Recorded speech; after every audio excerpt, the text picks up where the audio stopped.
বন্ধুরা, কেমন আছো সকলে? আশা করছি অনেক ভালো আছেন। তো বন্ধুরা, আমি মোহিনী আজ তোমাদের শোনাবো দারুণ একটি গল্প। তাই হেডফোন কানে লাগিয়ে বসে পড়ে যাও। গ্রামের নাম রূপপুর। দিগন্তজোড়া সবুজ ধান খেয়ে তার মেঠো পথের ধারে ফুটে থাকা বুনো ফুলের শান্তিতে ঘেরা এক জগৎ।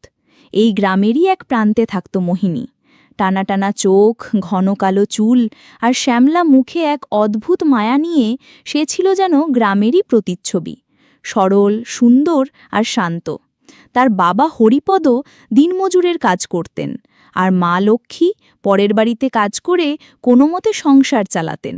অভাব তাদের নিত্যসঙ্গী হলেও মোহিনীর চোখে ছিল একরাশ স্বপ্ন। প্রতি রাতে দাওয়ায় বসে সে যখন দূরের শহরের টিমটিমে আলো দেখত, তখন তার মনটা ডানা মেলে উড়াল দিত। সে ভাবত ওই আলো ঝলমলে শহরে জীবনটা কতই না অন্যরকম। কিন্তু সেই স্বপ্নময় জীবনে হঠাৎই কালো মেঘ ঘনিয়ে এলো। মোহিনীর বাবা হরিপদ কঠিন অসুখে শয্যাশায়ী হলেন। গ্রামের ডাক্তার জবাব দিয়ে দিলেন, বড় ডাক্তার দেখাতে হলে শহরে নিয়ে যেতে হবে। কিন্তু টাকা কোথায়? সামান্য জমানো টাকা আর মোহিনীর রূপোর মল জোড়াও যথেষ্ট ছিল না। উপায় না দেখে গ্রামের এক পরিচিত কাকার মাধ্যমে মোহিনী শহরে কাজ করার সিদ্ধান্ত নিল। মায়ের শত আপত্তি আর চোখের জলকে সঙ্গী করে সে কলকাতার ট্রেনে চড়ে বসল। জানালার বাইরে সোনালু গ্রামটা যখন একটু একটু করে মিলিয়ে যাচ্ছিল, তখন তার বুকটা ভয়ে আর উত্তেজনায় কাঁপছিল। সে কি জানত এই শহর তার জীবনকে কোন খাতে বয়ে নিয়ে যাবে? কলকাতা শহরটা যেন এক বিশাল দৈত্য, কোলাহলপূর্ণ, ব্যস্ত আর অচেনা। হাওড়া স্টেশনে নেমে মোহিনীর মাথা ঘুরে গেল। তার কাকা তাকে শহরের এক অভিজাত এলাকা বালিগঞ্জে এক বিশাল বাড়িতে নিয়ে এলেন। বাড়ির নাম শান্তিনিবাস, চৌধুরী বাড়ি। বাড়ির কর্ত্রী মিসেস শর্মিলা চৌধুরী ছিলেন একজন রাশভারী মহিলা। তিনি মোহিনীকে আপাদমস্তক মেপে নিয়ে বাড়ির কঠিন নিয়মকানুন বুঝিয়ে দিলেন। ঘর মোছা, বাসন মাজা থেকে শুরু করে রান্নাঘরে সাহায্য করা, সবই করতে হবে। মাইনে সামান্য হলেও অসুস্থ বাবার মুখটা মনে করে মোহিনী সবকিছু মেনে নিল। চৌধুরী পরিবারে কর্তা মিস্টার অমিতাভ চৌধুরী, তার স্ত্রী শর্মিলা এবং তাদের একমাত্র ছেলে রাহুল থাকত। রাহুল তখন বিলেত থেকে ছুটিতে বাড়ি এসেছিল। প্রথম কয়েক মাস মোহিনীর খুব কষ্টে কাটল। শহরের জীবনের সাথে মানিয়ে নিতে তার ভীষণ অসুবিধে হচ্ছিল। গ্রামের সেই শান্ত পরিবেশের জন্য মন কেমন করত। মিসেস চৌধুরীর কড়া শাসন আর অন্য কাজের লোকেদের টিপ্পনি ছিল তার নিত্যসঙ্গী। এই কঠোর রুটিনের মধ্যেই এক পশলা বৃষ্টির মতো তার জীবনে এলো রাহুল। সে ছিল তার বাবা মায়ের থেকে সম্পূর্ণ আলাদা, শান্ত, ভদ্র এবং কিছুটা একাকী। একদিন সন্ধ্যায় বাগানে কাজ করার সময় হঠাৎ কালবৈশাখী ঝড় উঠলে মোহিনী বারান্দায় আশ্রয় নেয়। সেখানেই দাঁড়িয়ে বৃষ্টি দেখছিল রাহুল।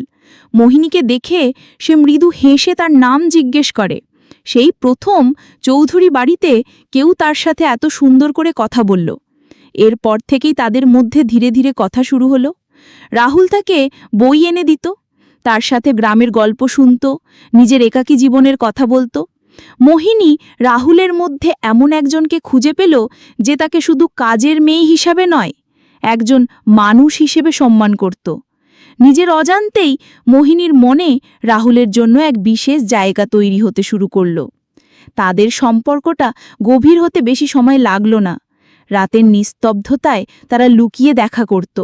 রাহুল তাকে গিটার বাজিয়ে গান শোনাত, তার বিলেতের গল্প বলতো।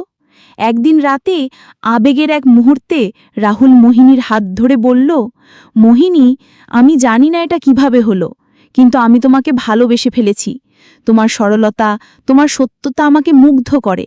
আমি জানি আমাদের মধ্যে অনেক তফাৎ, কিন্তু ভালোবাসা তো কোনো বাধা মানে না। মোহিনীর চোখে আনন্দাশ্রু চলে এলো। সেও তার ভালোবাসার কথা স্বীকার করল। সেই রাতে তারা একে অপরকে প্রতিশ্রুতি দিল, কোনোদিন একে অপরকে ছেড়ে যাবে না। তাদের ভালোবাসা আরও গভীর হল। মোহিনী তার সর্বস্ব রাহুলকে উজাড় করে দিল, এই বিশ্বাসে যে এই ভালোবাসাই তার জীবনের সবচেয়ে বড় প্রাপ্তি। কিন্তু স্বপ্নেরও শেষ থাকে। রাহুলের ছুটি শেষ হয়ে আসছিল এবং তার আচরণেও পরিবর্তন আসতে শুরু করল। সে আগের মতো আর সময় দিত না, বন্ধুদের সাথে পার্টিতে ব্যস্ত থাকত। একদিন রাহুলের বন্ধুরা বাড়িতে এলে তাদের সামনেই রাহুল মোহিনীকে কাজের লোক বলে পরিচয় দিল। কথাটা একটা ধারালো ছুরির মতো মোহিনীর বুকে বিঁধল। এর কিছুদিন পরেই মিসেস শর্মিলা রাহুলের জন্য এক ধনী শিল্পপতির মেয়ে রিয়ার সাথে তার বিয়ে ঠিক করলেন। রাহুল মোহিনীকে বোঝানোর চেষ্টা করল যে সে শুধুমাত্র বাবা মায়ের মন রাখার জন্য এসব করছে, কিন্তু তার ভালোবাসা শুধু মোহিনীর জন্যই। ঠিক এই সময়টাতেই মোহিনী বুঝতে পারল সে মা হতে চলেছে। তার শরীরে রাহুলের ভালোবাসার চিহ্ন। সে ভেবেছিল এই খবরটা শুনে হয়তো রাহুল সব বাধা অগ্রাহ্য করে তাকে গ্রহণ করবে, কিন্তু তার ভাবনা ভুল ছিল। এক রাতে যখন সে রাহুলকে এই খবরটা দিল, তখন রাহুলের মুখ ভয়ে ফ্যাকাশে হয়ে গেল। সে চিৎকার করে বলল, এটা অসম্ভব, এই সন্তানের সাথে আমার কোনো সম্পর্ক নেই। তুমি একটা কাজের মেয়ে, আর তোমার জায়গাও সেখানেই। টাকা পয়সার লোভে তুমি আমার জীবনটা নষ্ট করতে চাইছো। মোহিনীর পায়ের তলার মাটি সরে গেল। যে মানুষটাকে সে তার জীবনের সবকিছু ভেবেছিল, সেই মানুষটার মুখেই কথাগুলো সে বিশ্বাস করতে পারছিল না। পরদিন সকালে মিসেস চৌধুরী মোহিনীকে চুরির অপবাদ দিয়ে বাড়ি থেকে বের করে দিলেন। অসহায় গর্ভবতী মোহিনী যখন শেষবারের মতো রাহুলের দিকে তাকালো, তখন রাহুল মুখ ফিরিয়ে নিল। তার চোখে ছিল শুধু ঘৃণা আর অবহেলা। কলকাতা শহরের রাস্তায় একা নিঃস্ব মোহিনী কোথায় যাবে, কি করবে কিছুই বুঝতে পারছিল না, কিন্তু তার গর্ভের সন্তান তাকে বাঁচার নতুন প্রেরণা দিল। সে হার মানবে না, তার সন্তানের জন্য তাকে বাঁচতে হবে।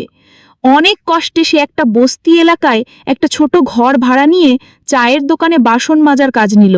সারা দিন হাড়ভাঙা খাটুনির পর সে যখন ঘরে ফিরত, তখন তার শরীর আর চলত না, কিন্তু সে দাঁতে দাঁত চেপে সব কষ্ট সহ্য করত। কয়েক মাস পর মোহিনীর এক ফুটফুটে ছেলে হলো। সে তার নাম রাখল আকাশ। আকাশকে ঘিরেই তার নতুন পৃথিবী তৈরি হলো। দিনরাত পরিশ্রম করে সে ধীরে ধীরে নিজের ভাগ্য বদলতে শুরু করল। চায়ের দোকান থেকে কাপড়ের দোকানে কাজ, তারপর সেলাই শিখে নিজের ছোট একটা ব্যবসা।